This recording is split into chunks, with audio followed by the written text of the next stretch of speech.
G'day guys, Rick Williams here again, tips and ratings. Just a ratings wrap for today. We bet at Ballarat, Newcastle and Bunbury. We turned over 45 units, got back 42, a loss of 3 units thereabouts on the day, and down 7% on turnover. So it's a bit of a grind today. We had a couple of close ones that were pretty big results go against us, yeah, just one of those days. So it's pretty tough sort of day to get through, but we got there and we'll move on to tomorrow. So first race at Ballarat, top raider was Black Chevalier, ridden by Damien Oliver. We marked the horse 310 and on around the 380.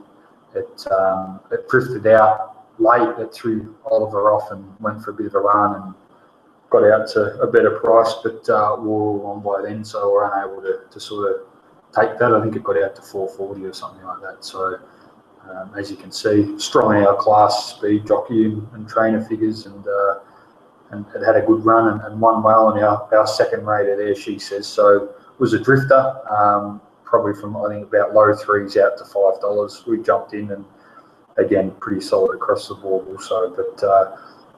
We had a bit of an outlay there, so not a huge return, but we ground out a bit of a profit.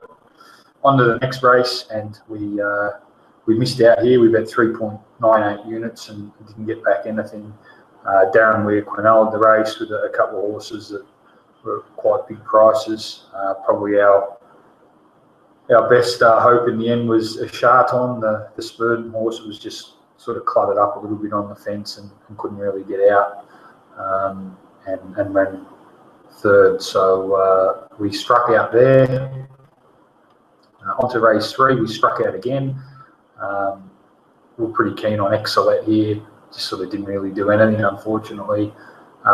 Good money came for Secret Blend to resume for Sadler. It's always a worry when the money's there for Sadler, and spot on as usual, as you can see. Number 2 trainer, so he goes quite well when the money's on, and it's another race we missed out on. So we bet 3.18 there and failed to get a return. Onto race 4, and Mark Talawa here at 440 and secured 550. It got out to $7 best tote, so some of the guys were able to secure that, and that probably could have got them about square for the day. Number 1 class there on an adjustment we made, and strong on the speed, so just sort of got to the front and was a bit too good for them. And our other rated horses, our Manhattan was 8s into 4s or something like that for Weir, ran second, and Ross Lager we marked 15, and it kept drifting out a little bit late, and then it ran third. So a trifecta there for the overlays, and 2.86 profit on the race. On to the next, another race that we sort of had Suviar, so it was our good result here. It got out to about $14 at some agencies, so it was a double overlay, and he was sort of going for a 9.23 unit return, which would have been near enough to a 5-unit win had he got up. He didn't, but we were lucky enough to have the winner, Mr. Journeyman, and earlier days, plenty of 650 around. And 620 best tote, 750 top flux. So we picked up a unit on that race. On to the next, and pretty keen on Magnus Slipper here. We marked at 340. They were being 550 earlier this morning. It was just crunched. They kept backing it into our rated price, as you can see there. Number 2 class, number 1 speed. Pretty strong jockey and trainer. And just wasn't to be, unfortunately. Just sort of got picked up the inside by Deeming.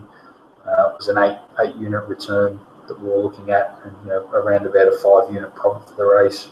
But we got clean bowled here again, unfortunately, and a loss of 3.28 units. On to race 7, and was pretty keen that this Adelaide horse, Highest Note, would go well. It was number 1 in the database on our class figures, number 3 on speed. The jockey and trainer a little bit to be desired, but the horse just is a jump and run type, and did that and stayed out of trouble over the 1,000. Didn't win by far in the end, but won all the same. And we marked at 550 and got 850, and it was $10 top fluck, 860 best tote, and other flucks 950 out to 10 into 8 into 750. So that was a nice race for us. We bet 3.6 and profited 4. And on to race 8. We had 2 equal favourites here in our book, and they were Benny D, marked $3, and Totolo marked $3. Totolo was 3.30 into about 2.20 before drifting back out late and did absolutely nothing. And Benny D jumped well.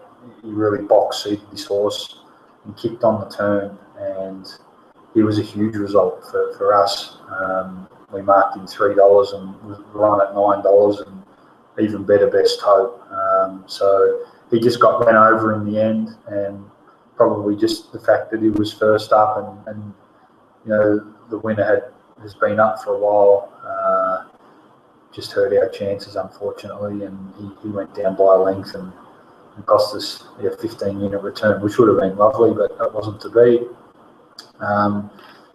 As I mentioned earlier, we had a couple of bets at Newcastle also, so we thought the horse that beat Sachet last start, the Provincials, was pretty handy. It's a horse that we've tagged and followed through and marked $1.65 on earlier, $1.70. It was back out to $1.70 again late. Yeah, look, it got back, and it was a little bit of a worry, but it was too good in the end. So not a big return on the race for us, but we grind out another unit in a bit. And on the race 3, and prominent in our ratings were number 3 Del Shamar and the eventual winner, number 1 Six Star. There's plenty of $4 plus available earlier on in the day, and it survived the protest to get the job done. And as you can see, again, prominent in the rankings, second class, third speed, 1 jockey and 1 trainer for this race. So that was not a bad little race for us. We bet around 4 and 1, 2, so 50% on our money there, a couple of units profit. We then had a bet at Bunbury, and the winner paid 100 to 1 SP, I think, and it was about $200 on Betfair, so it was a bit of a shock, but it was actually number 2 on our speed figures, so it's funny how that can happen, and you're not on it, but that's just the way that the model spits them out. And had it just been a couple of lengths stronger on the class, we would have been half the price and probably a good return, but it wasn't. And the best we could actually do here was 4th with our overlays, and that was Little Sincero. So really a race I didn't get close. And then on to the last race, and at Bunbury, and Bar Dreaming won. It was about $24, I think, best tote. Bit of $26 around and whatnot, but we put 21 in the sheet. And yeah, he just sort of was pretty hard to catch. This Caribbean Cruiser, in the end, he got right out to about $18 best tote, and even better with the corporates, and he sort of was just beaten under a length for second, so he would have been a good result, about a 9-unit return, but it wasn't to be. So yeah, all in all, it was a bit of an up and down day. We had a few seconds that had we had one of them get up, it would have been a really strong winning day, but it wasn't to be. We've had a pretty good run, and it's come to an end. Our streak of winning days was a 3-unit loss, but we'll get back, and we're looking at Moonee Valley tomorrow night, and obviously a big day on Saturday. So thanks for listening, and all the best with your punting.